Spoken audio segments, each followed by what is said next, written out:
Hey everybody, this is your instructor Elizabeth Floyd. I hope you all are healthy and finding better ways to manage distance learning. If I can help you with any of that, please feel free to email me. This is an abbreviated lecture on the remaining material that you are responsible for learning in this course. Be sure you have read chapters 9 and 10 of your textbook, focusing on the learning objectives in this slide.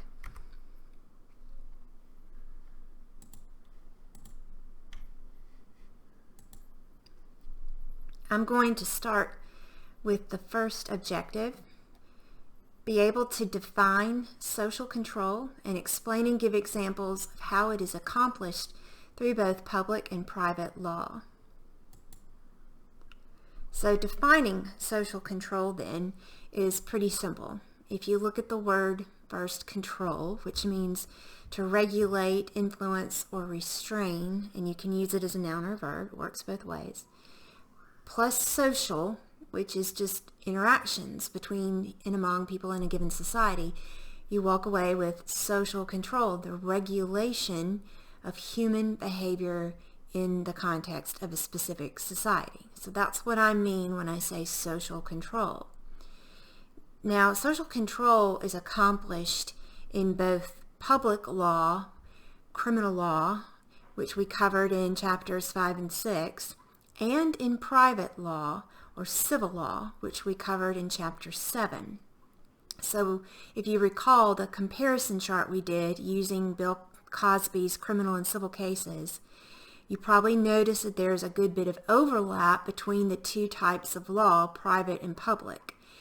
But the main distinction is that in public law or criminal law, it's the government that's regulating social behavior, whereas in private or civil law, private individuals are regulating behavior.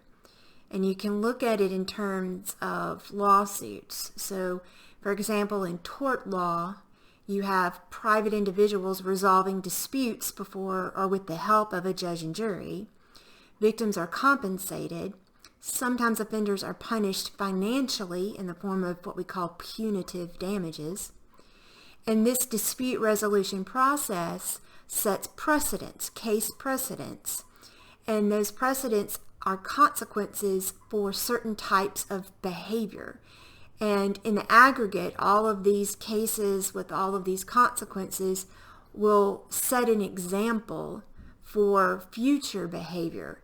And other businesses, for example, if a business is sued and the lawsuit is successful and there's a large judgment, even including punitive damages, other similarly situated companies or businesses will be deterred from behaving in that way because they know they can expect to get sued and to lose and have a substantial judgment against them. So when you have the aggregate of all of these cases and judgments, it works together to deter future harmful behavior. And in that way, this is private law regulating human behavior, even in the corporate world. With contract and property law, you've got a fostering of predictability. People know what to expect in their economic transactions. In family law, we have laws and regulations that organize and uphold family units, and they create incentives for the stability of the family.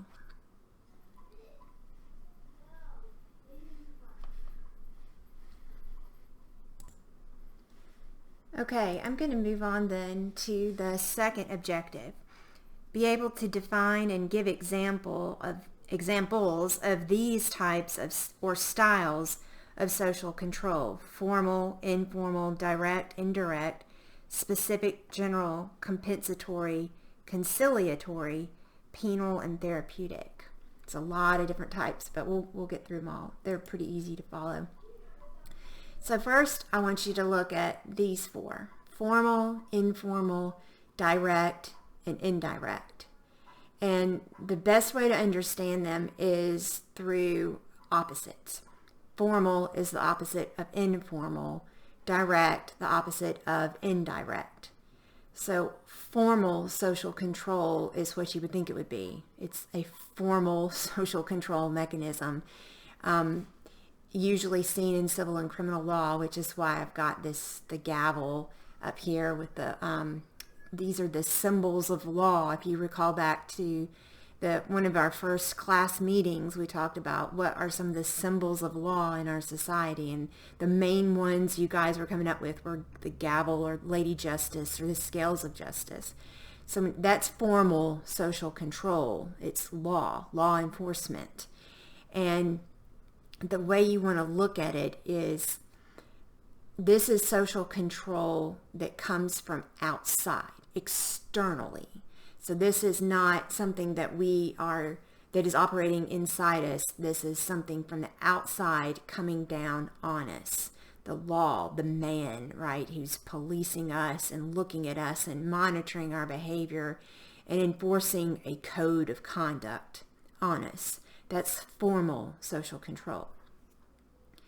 Informal now is the opposite. That's internal pressure. That's what's inside of us that makes us feel like we want to do or not do something. And it operates on the assumption that we care what other people think of us. So that would be like peer pressure is the example that I've got up here. You don't have a formal law enforcement mechanism where if you violate a code of conduct, you're going to go to jail, but you're still going to be suffering if you violate a certain code of conduct, in the sense that you'll lose friends or you'll lose the respect of your peers. So this is sort of the, let me go to the next slide. I'll show you more of what I'm talking about. If you think about certain communities that they sort of identify themselves culturally as a discrete unit separate from the rest of society. And I'm using the example here of the Amish, okay? Because this is more of the extreme version than just your typical peer pressure, like amongst your peers, or usually in teenage life is when it's most powerful. But if you go down to the bottom of this graph, where you've got a very, very homogeneous group of a culture that is really contained and has a very defined, discrete way of identifying themselves as a community. They share a faith. If you can just look at the picture, they all dress the same.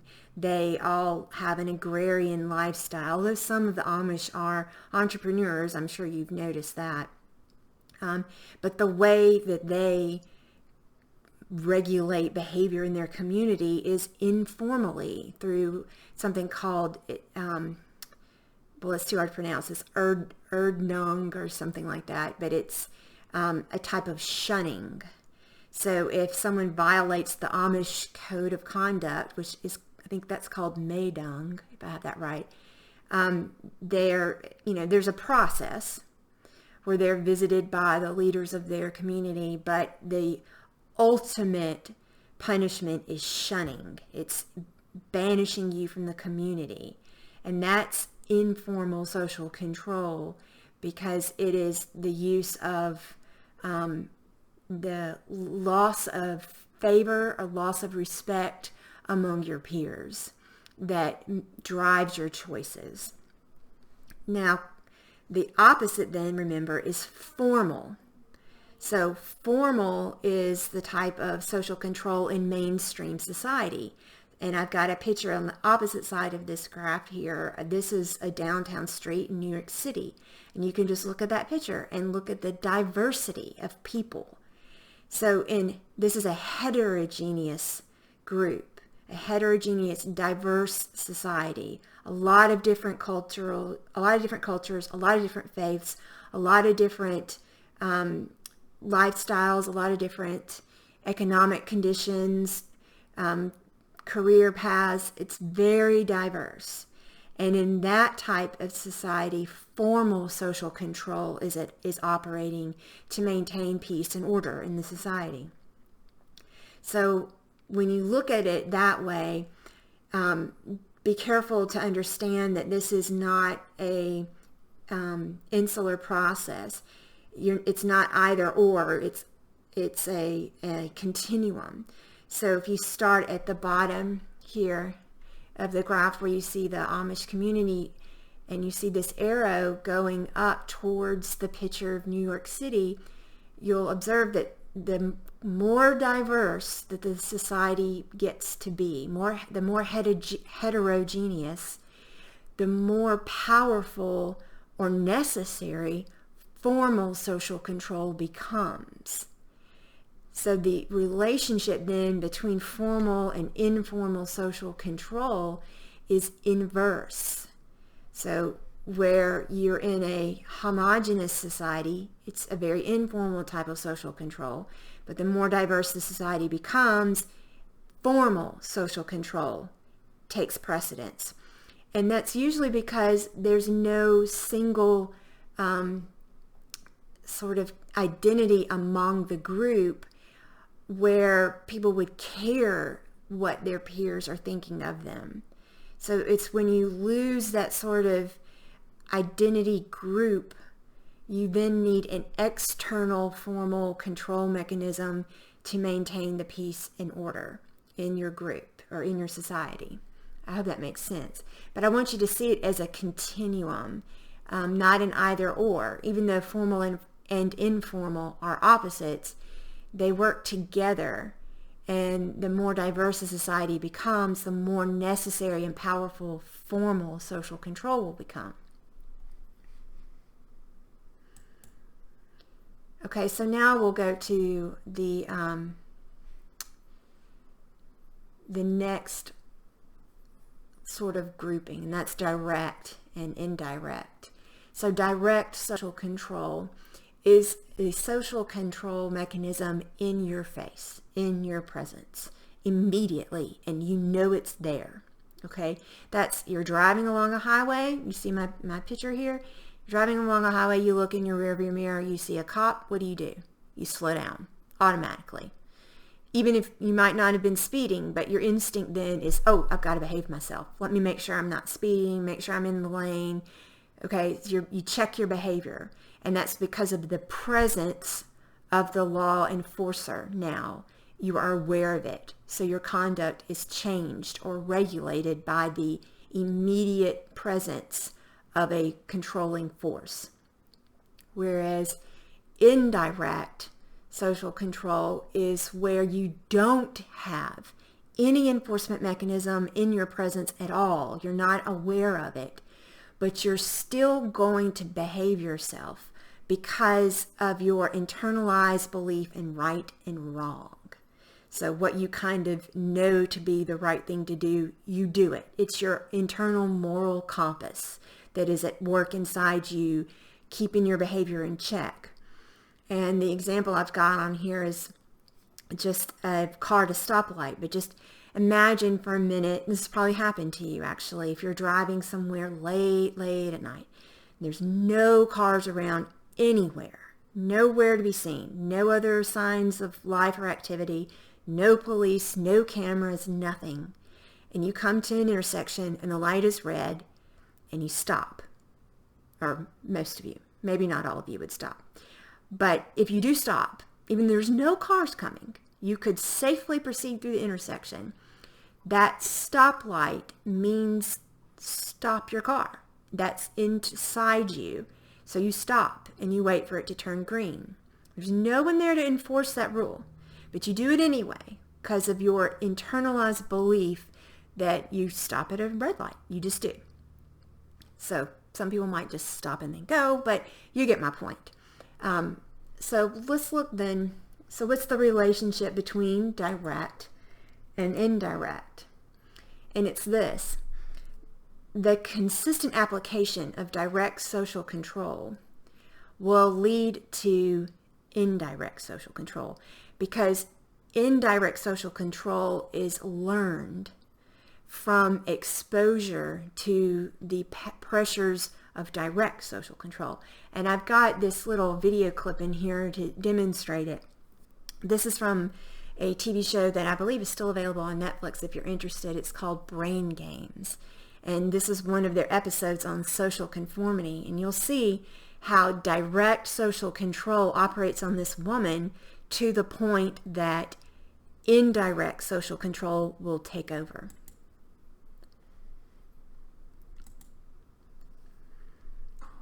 To answer that question, we set up a hidden camera experiment to see if this woman would stand up at the sound of this tone, simply because everyone else is.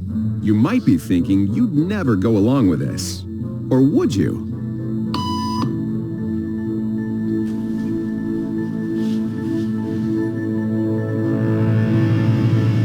After just 3 beeps, and without knowing why she's doing it, this woman is now conforming perfectly to the group. But what happens if we take the group away? Elaine, please.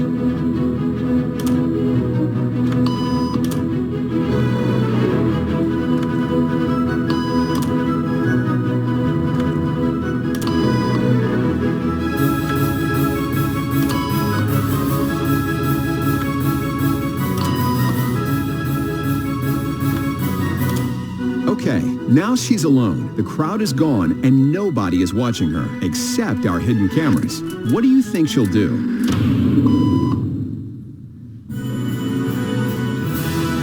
She's now conforming to the rules of the group without them even being there. Now, watch what happens when we introduce another outsider who doesn't know the rules. Okay, I hope you could hear that. If you couldn't, you can open up this PowerPoint on Blackboard and go to this slide and then hit play, and you'll be able to listen to what the narrator is saying. But you can still see here what happens. The woman is sitting in a waiting room and there are other people in the room. So this would be informal social control. So it's just her peers, it's no formal law enforcement present. And whenever a tone sounds, everyone else stands up. And at first she doesn't, because she doesn't understand why. But after only 3 instances, the peer pressure works. It's direct. They're right there with her. It's informal, direct social control. And she stands up. But then people leave, and suddenly she's alone in the waiting room. The tone sounds, she stands up anyway. Now that's indirect social control. She has internalized the rightness of standing up when a tone sounds, and she continues to do it. And if you keep watching this episode, you'll see it happens to other sort of victims of this brain game. But it's a very interesting example of the way people respond to informal social control, how they internalize the rightness or wrongness of a direct controlling mechanism in their presence, internalize the rightness or wrongness of the behavior, and then operate with that internalized belief system.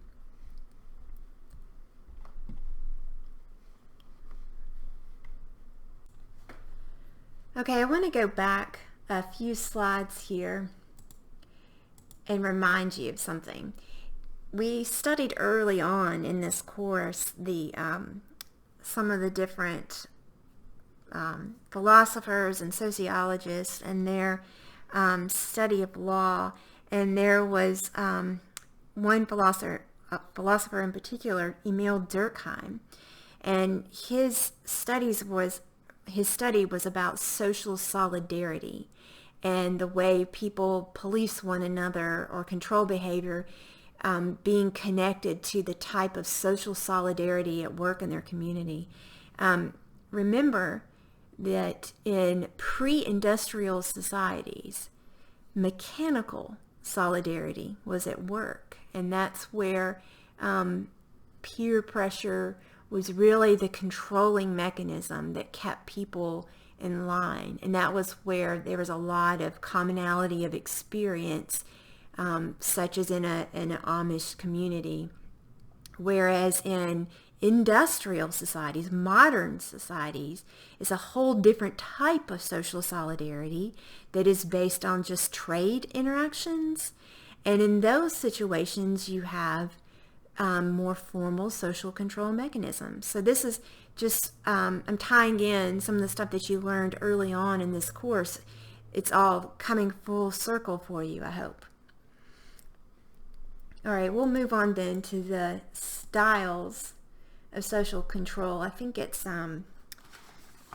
Donald Black was the theorist who came up with this, but this is really just a different way of looking at social control mechanisms, of defining them and studying them. You've got compensatory, conciliatory, penal, and therapeutic. And these are pretty self-explanatory. Compensatory social control, when you hear that word, you should think of civil lawsuits where a victim is compensated for harm caused by an identified offender. This is private civil law at work here. It is an accusatory type of social control because you are pointing the finger at somebody, accusing them, an individual, identifiable individual of bad conduct, and holding them accountable for their actions in a way that requires them to compensate the victim for the harm they have caused. Then conciliatory, okay? So that's non-accusatory private law. That's working the problems out. We're not going to point fingers at one another and say who did what was wrong. We're just going to work it out. And that's where you see family law. That's the best example of it, because most states now are no-fault divorce states, right? We're not concerned with who cheated or who did what wrong. We're just trying to build some peace, divide up our property, determine who's going to look after the children, and then go on with our lives in some sort of reconciled framework. Then we come to penal social control, and that's the penal justice system, right? Penal law, this is punishment. And this is a situation where you are accusing, so it's accusatory social control again. You are accusing an identified offender, but it's for harm caused to society as a whole. So that's public law, criminal law. In this scenario with penal social control, it is very much about individual accountability, but it's more through punishment, not so much compensating any specific victim. You're just punishing the bad actor. And it's going to assume that the bad actors of the world are rational and are able to make moral decisions through some type of cost-benefit analysis. So, for example, somebody is getting ready to steal a car. We assume that they have the ability to think rationally and say, if I steal this car, I could get caught. And if I get caught, I'm going to go to jail. Therefore, I'm not going to steal the car. So the penal social control really only works if offenders or would-be offenders are thinking before they act. And that's not always the case. And we'll get into that a little bit more later. Then the last one is therapeutic social control, which is just what it sounds like, therapy. It is non-accusatory. We're not pointing our fingers at an offender and saying you're bad and you're going to be punished. We are trying to heal you. We want to make you a better person, help you see why what you did was not a good choice. But you're also accusing society here. So it's non-accusatory in the sense that we're not going to focus so much on blaming one offender. But we are going to look at society as a whole and think about what conditions led this individual to make this immoral choice. So this is where you see a lot of sociologists at work looking at economic conditions and political conditions in a community and how they contribute to deviance.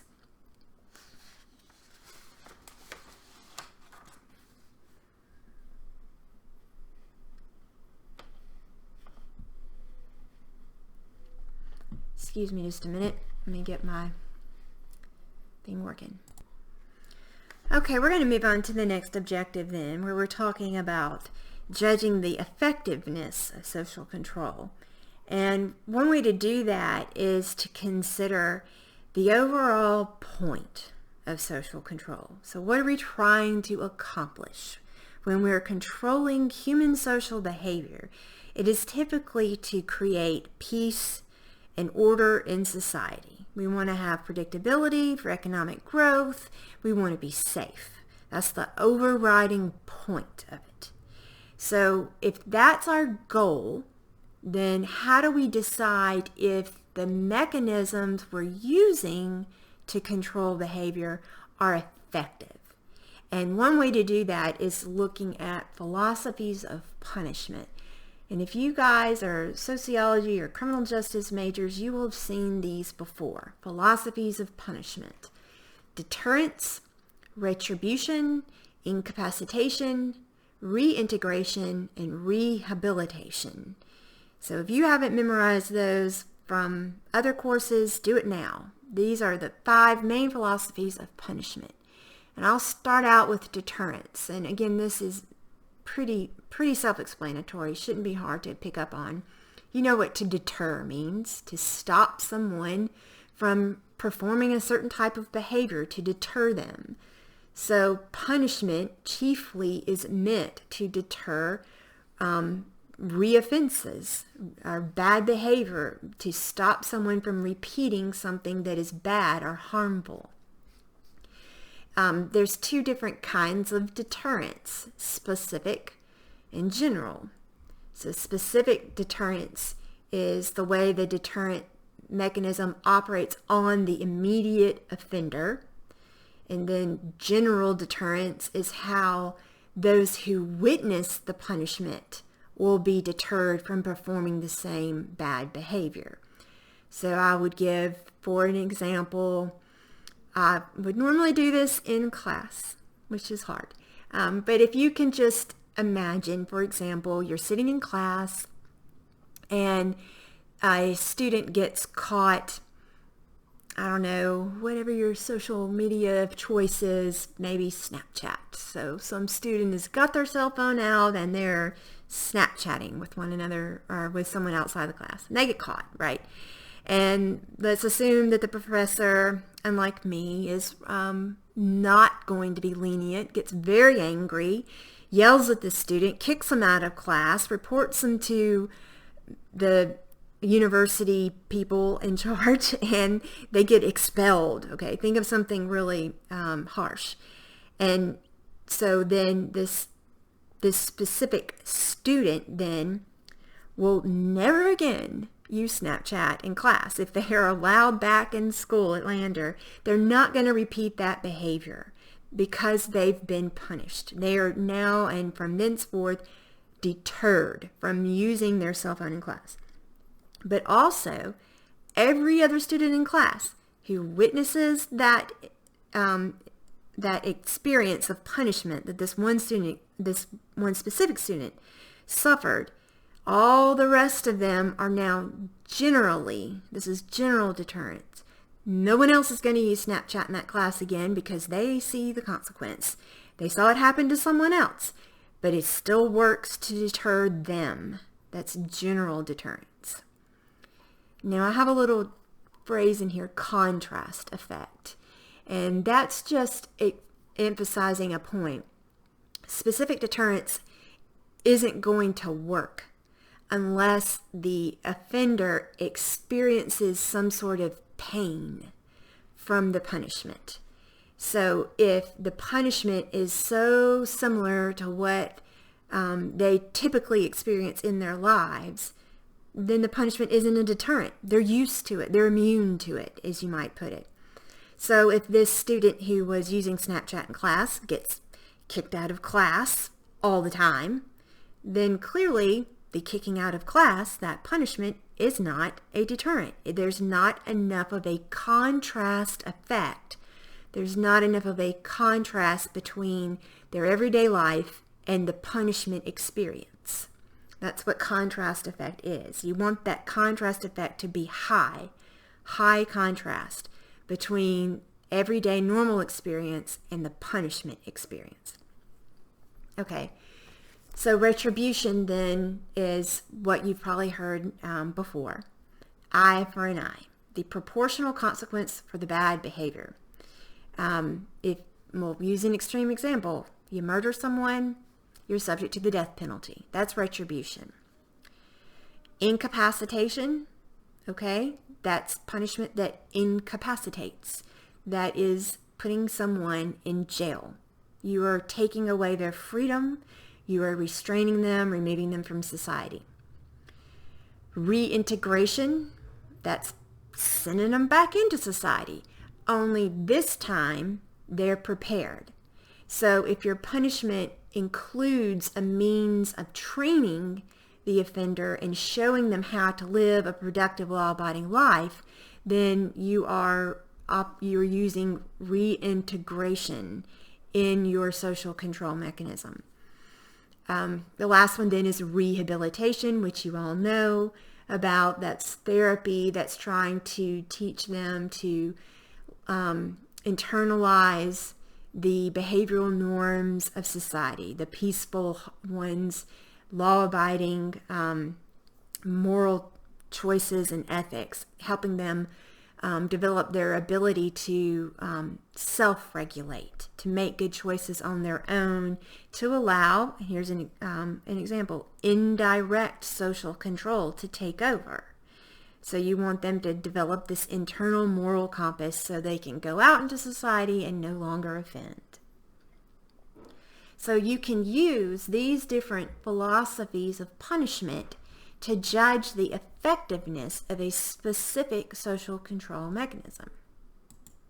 And what I've chosen just as your example is here. That's the death penalty. And I want to start out when we're talking about the death penalty to point out there is more than one opinion on the effectiveness of the death penalty. There are a variety of opinions on the death penalty. None are necessarily right or wrong. They're just different. So if you're evaluating whether the death penalty is an effective mechanism for social control, you can come up with a bunch of different opinions, even though you're all using the same sort of guide, these philosophies of punishment. You can analyze it using these philosophies of punishment and come up with a vast array of opinions about the effectiveness of the death penalty. But what I would like for you to do is just to develop your own opinion of it.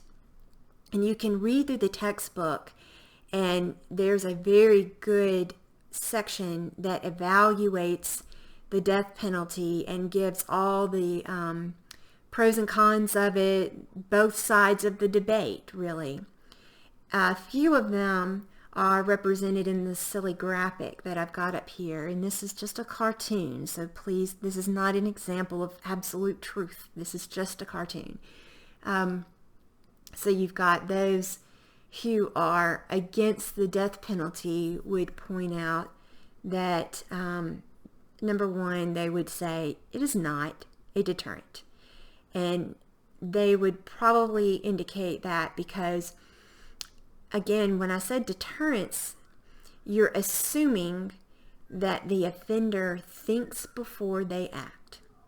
And most instances of murder, in most instances, people are acting in the heat of the moment. They are not thinking about the consequences of their actions very much. They're not saying, if I kill this person, I might get caught. And if I get caught, I'll go to jail for the rest of my life. I might even be subject to the death penalty. It would be very unusual, I'd suggest, that a person really evaluates their choice of whether or not to commit murder. There are some exceptions, planned out crimes, right? Premeditated murder. Yeah, there's some thought going into the consequences there. So it does happen some of the time. But most of the time, it is a split-second choice.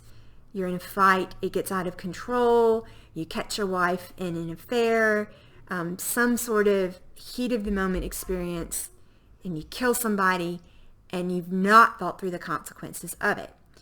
So if the offenders are not thinking through the consequences then the death penalty is not deterring them. It's not coming into their mind when they're making their choices. So it's really not controlling them.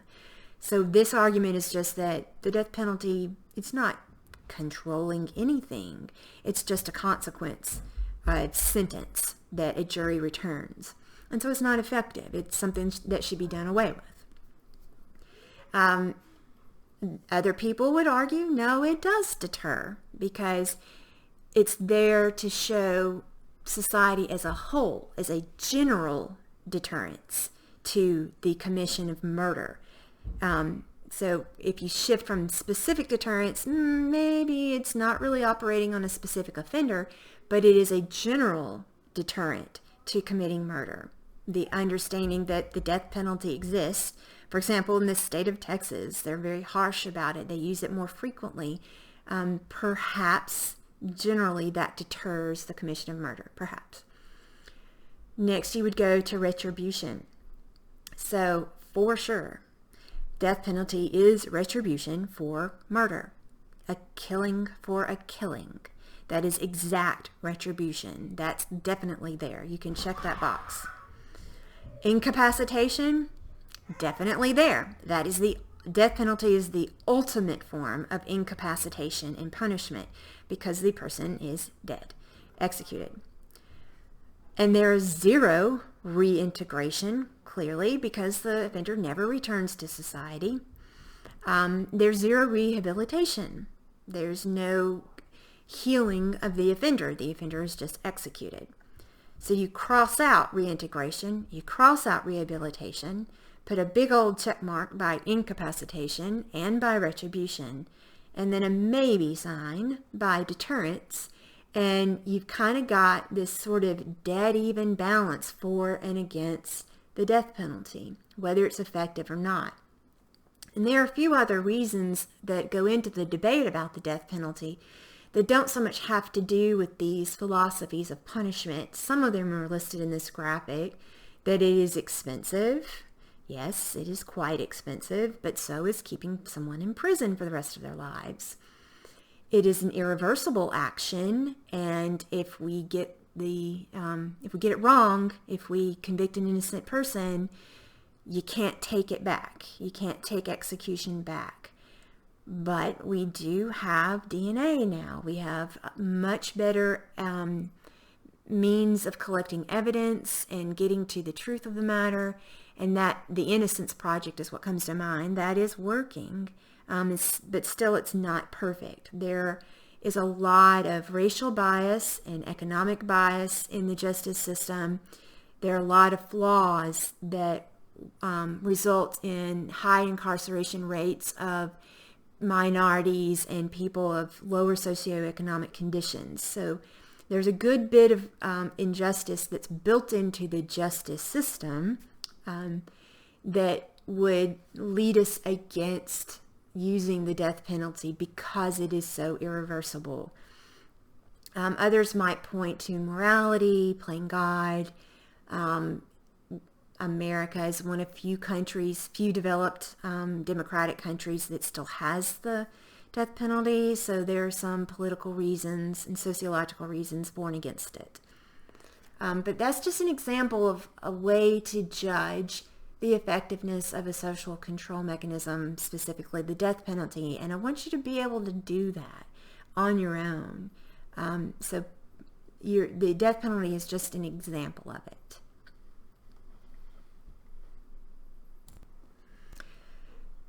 Okay, so now we're going to skip ahead. So if you've read this far in Chapter 9, the textbook's going to move into some other social control mechanisms like plea bargains and I think therapy or rehab. There are a few other in there. Read through them because they're good examples of looking at social control and whether these mechanisms are effective or not. But I'm going to move ahead to the material in Chapter 10 now, where we're not so much looking at the effectiveness of social control, the mechanisms. Now we're going to start focusing on, okay, what type of behavior should we be controlling? All right, so the previous chapter is how we're controlling it. Now we're looking at what we want to control. So think back now. Again, as I told you, we're coming full circle in this course. I want you to think back to chapters 5 and 6, where we talked about whether there are any limitations on the criminal justice system's enforcement of laws. And we identify, well, there's 3. Definitional issues. You've got to define crimes clearly enough so that people can know it's right and wrong. Then there's both types of due process, procedural due process and substantive due process. So procedural due process, there are limitations on the way that our justice system can operate so that a person's freedom and property isn't taken away from them unless certain obstacles are overcome by law enforcement. These are your typical due process rules of having counsel present, being informed of the charges against you, having a jury of your peers, a speedy trial, fair punishment, those types of procedures that the government must follow before they can deprive an individual of their life, liberty, or property. Then you have substantive due process, where there are simply some choices that cannot be taken away from members of a free society, because those choices are called, and this is quoted from some Supreme Court precedent, essential to liberty. What choices are essential to liberty? And that so far, the Supreme Court has identified procreation, the choice about whether or not to conceive a child. That's the Griswold case. That choice can't be taken away. Who to marry? That's in your Loving versus Virginia decision and the Obergefell gay marriage decision. The choice of who to marry cannot be taken away. Child rearing choices, parenting choices, education choices, and there's some other examples. But there are just certain choices that government can't make for people because those choices are deemed essential to liberty. That's substantive due process. And that's just one way of looking at what society can and cannot control or regulate. There's another way of looking at it too, and that is with the harm principle. And this was an old philosophy that was provided by a man named John Stuart Mill. If you've taken any philosophy courses, you've heard of him before. But John Stuart Mill published something, an essay, I think, called On Liberty. And his principle then is this: the only purpose for which power, so think government power, for which power can rightfully be exercised over any member of a civilized community against their will, is to prevent harm to others. Harm to others, okay? Another way he wrote it is this: the only part of the conduct of anyone for which he is amenable to society, amenable just means accountable, is that which concerns others. In the part which merely concerns himself, his independence is of right absolute. Over himself, over his own body and mind, the individual is sovereign. So in that case, he's talking about victims. Who's the victim of the conduct? If the victim is only the offender, then law and society has no business trying to regulate the choice. But if there is a victim beyond just the offender, then yeah, we can regulate that behavior. So you can come at it kind of from two different angles: from harm, where harm is caused or not caused, and then victim. Is the crime, as it were, victimless? Is it a victimless crime? If the offender is the only one who's being hurt, well, that's his business. We don't get to tell him whether he can hurt himself or not. So that's the harm principle. It's very libertarian. It has a lot of appeal if you think about it for a while. But let's move on. I want you to see how it kind of works, how it operates. So first of all, look at the silly comic here, the little cartoon. A drunken male prostitute riding his motorcycle without a helmet in the privacy of his own home. Okay, drunkenness, right? Our society regulates the consumption of alcohol. So if he's drunk, then he's over the limit. Couldn't operate a motor vehicle legally, could he? He's a male prostitute, okay? Prostitution is regulated. It's illegal in South Carolina. Maybe not everywhere, but in most places in the U.S. So that's a crime if he practices it. He's riding his motorbike without a helmet. Now, I don't think that's a problem in South Carolina, but in most states, motorcycle riders are required to wear a helmet for their own safety, okay?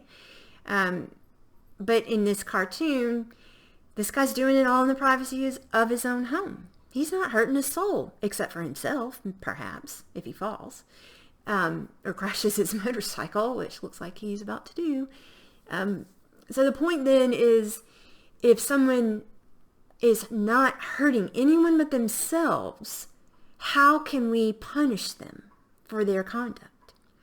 And the answer to that is, well, they are hurting people other than themselves by this conduct. So you have to look at it with a wide lens.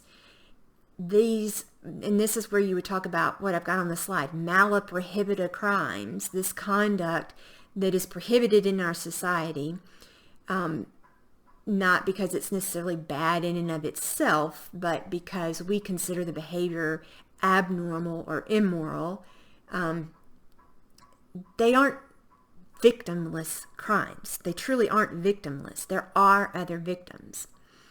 So before I move on to the next slide, I do want you to see the difference between the mala in se and the mala prohibita.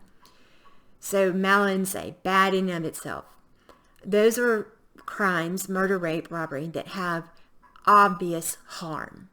Harm is an element of liability, right? You remember the 5 elements of criminal liability. Harm is one of them. So these crimes that are considered mala in se are bad in and of itself, or in and of themselves, because they harm other people. Mala prohibita crimes are conduct that is prohibited by a particular society at a particular point in time because that society believes the behavior is immoral or abnormal, regardless of whether it actually harms someone else or the degree to which it harms someone else, a specific person. So that's just the distinction between the two. And when we're talking about limits of social control, limiting what we can regulate, we're talking about mala prohibita offenses. Okay? So keep that in mind. Now, when you're looking at the harm principle and determining how or what you're going to control, you apply a cost-benefit analysis to it. You can't really say, as I said a minute ago, you can't really say that these crimes are victimless, right? If you're talking about prostitution, for example, it's not a victimless crime. It has macro consequences. So you've got to put your macro wide-angle lens on here, and you can think about all the different types of harm that are done by prostitution, where it's the spread of venereal disease, the breakdown of the family when someone is cheating with a prostitute. Prostitution usually takes place in high crime areas. There's a huge risk to the safety of the prostitute because oftentimes they have johns, they have controllers. Sex trafficking is a big problem in the prostitution offenses because young women and girls are kidnapped from other countries or tricked into getting themselves involved in a sex trafficking ring. And so when you're talking about regulating prostitution, you have to keep in mind, if you look at the individual case, you think, oh, who's getting hurt, right? I mean, people seek out prostitutes because of the good feeling that comes from the experience. And the prostitute's making money, right? So shouldn't the prostitute have the right to make that choice of how they want to earn money or not? But you can't. Wide angle lens again. You have to realize that there are other victims to this practice of prostitution, and you have to weigh that in when you're determining how or whether to regulate prostitution, for example. So I'm going to demonstrate this not using prostitution. I'm going to demonstrate it with alcohol abuse because it's a little clearer and you've got some history involved, so it'll be easier. But whenever you're trying to do this analysis, these are the questions you ask, or a question really. Does the harm that is caused by the conduct, whether it's prostitution or alcohol consumption, does the harm caused by that conduct cost us more than the mechanisms we use to control it? So put that in terms of prostitution. Does the harm caused by prostitution cost society more than the law enforcement mechanisms we use to control prostitution? So you have to, when you're trying to determine whether it's worth it to punish or outlaw a conduct such as prostitution, you've got to determine cost-benefit analysis. You've got to apply that. And that's what society does. That's what your legislators do when they're writing out a criminal code or writing new laws. So here's another way of putting it. Society must weigh the costs that are associated with the efforts to control behavior at every place on a continuum. And here's the continuum. That's what I've got drawn on this slide. At one end, to the far left, you've got prohibition. So that is the absolute banning of the conduct. Then in the middle, you've got legalization and regulation. So we allow the conduct, but we're going to control it in a few ways: safety regulations and taxation. At the far end, to the right of the continuum, is decriminalization. And that's hands off, anything goes, government's not getting involved. So whenever you're trying to analyze whether you're going to or how you're going to regulate a type of conduct, you're going to look at the costs and benefits associated with prohibiting it, with regulating it, and with decriminalizing it. And that's what's happening on our last slide here. So here's the cost-benefit analysis of social control as applied to alcohol. And I wrote use, but perhaps abuse is what we should say. So think historically then. Prohibition. We, at one point in time in our history, prohibited the use and selling of alcohol for a few years. And this is the early 1900s. It was prompted by a feminist movement, also by a bit of nativism, because we were hating the Germans, and a lot of beer was produced in Germany.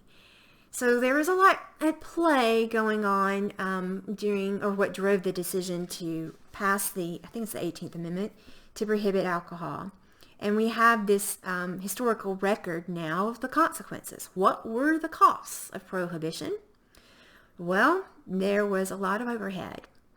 It cost a lot of money to send these police officers and federal agents out to enforce prohibition, to catch the people who were using and abusing alcohol in spite of the 18th Amendment. So those would be administrative resources or costs that were devoted to law enforcement, were very expensive. And there was a definite black market. You had moonshine distilleries hidden in the hills of the Appalachians, I think. I'm sure there are several Old moonshine distilleries hidden away in South Carolina somewhere, maybe some still operating. But think about the bigger players here. Al Capone is the example I'm giving. If you've ever seen the movie The Untouchables, you'll know what I mean. There was a lot of violence and murder that occurred in this black market business of selling and distributing alcohol. And that's a huge cost that was associated with prohibiting alcohol. And there will always be a black market for pretty much any conduct or substance that is ever banned.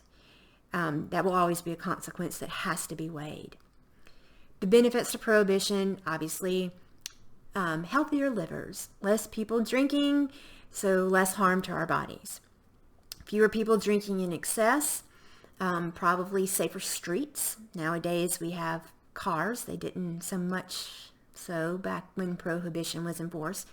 But there would be fewer DUIs and fewer accidents involved with alcohol. And then what was driving prohibition then was spousal abuse. Husbands working hard all day in the factory. They go out for a pint at their local pub, get too drunk, come home, beat up their wife. They were more bar fights. That type of violence that is spawned by alcohol abuse. Okay, so if you prohibit it, you eliminate that and therefore derive a benefit from prohibition. Now, on the opposite end, decriminalization. So that means you can drink as much as you want. You can drink whatever you want, whenever you want to drink it, no matter how old you are. Hands off. What are the costs of that? Well, irresponsible drinking. That's your obvious consequence. People will drink, and they will drink too much. Children will, or well, hopefully not children, but teenagers will get it and drink too much and hurt themselves and others. And so then society is going to pay the price. There will be more car accidents, deadly car accidents, drunk drivers, right? There'll be more bar fights. There'll be more spousal abuse.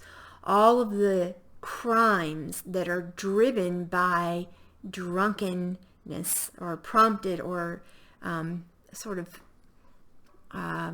facilitated. You know, when people get drunk, they get stupid and they make bad mistakes and they can get violent. That's a cost of no control of it. And society will pay the price. It's not just the immediate victims of the violence. Society as a whole has to treat the victims. So there is an overall macro wide-angle lens harm victim involved. The benefits, though, are obvious too. There's freedom of choice. That's the libertarian point of view. And also you save money because you're not devoting any resources to enforcing the laws, and there won't be a black market to contend with because it's all legal. So there's this happy medium in between, though, and that's regulation.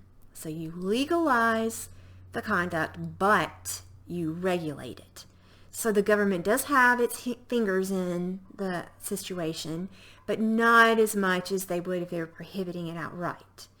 So costs will be similar to what you would have with prohibition. You're going to have some administrative resources devoted to enforcing these regulations, such as what we have now, usually age, DUI offenses, public drunkenness rules and regulations. There's some overhead associated with that. Not so much a black market, though. You can buy alcohol. There's some limitations, some blue laws, I think you can't buy, or used to not be able to buy alcohol on Sundays. You have to have a license to sell alcohol. There are some less intense rules at play, and so there is some cost of enforcement there, but they're a lot less. Alcohol abuse is also a cost associated with regulation. But it won't be quite so bad because you do have officers who are managing public drunkenness and DUI checks, things like that. There will still be some victims, but they just won't be as many, and it won't be as bad. Benefits. Well, the benefit that should first come to your mind is tax dollars. You wonder how much money that is made from tax on the sale of alcohol. You would probably be surprised. It's a lot. The money that comes from taxing the purchase and distribution and sale of alcohol can fund the law enforcement that happens. So all those administrative overhead type of resources are covered by the tax dollars that we make from taxing the sale of the alcohol. We can make it safer too. Regulations allow us to keep the practice of using alcohol safer. And that's where you've got your age limits. You have to be 21. You can't be too drunk in public. You certainly can't drive.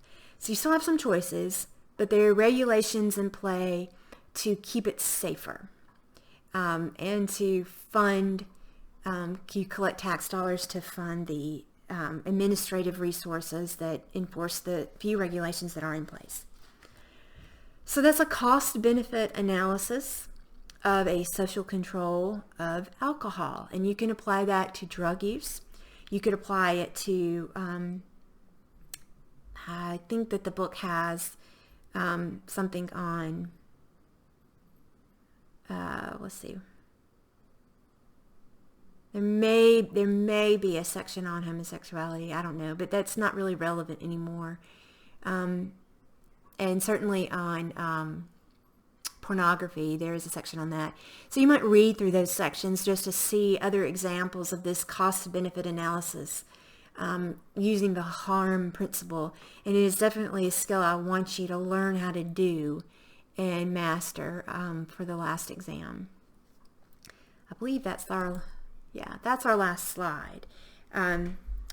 So I will put up a quiz on this material on Blackboard so you can sort of test your understanding of the material. I encourage you to read chapters 9 and 10. Focus your attention though on just those learning objectives that I've got in this first slide, just so you can sort of narrow down what you should study. I don't want to tell you not to read the other parts of the textbook because they are helpful and I think they're downright interesting for once. And I think you'll enjoy reading it and thinking about it. But do focus in on those learning objectives in the first slide of this PowerPoint. So both the PowerPoint will be on Blackboard, a link to this recorded lecture will be on Blackboard, and there will be a quiz on the material just to test your understanding of it. I'll also be putting up a study guide for the final exam shortly. Email me if you have any questions or concerns at all. I'm here to help. Thanks, guys.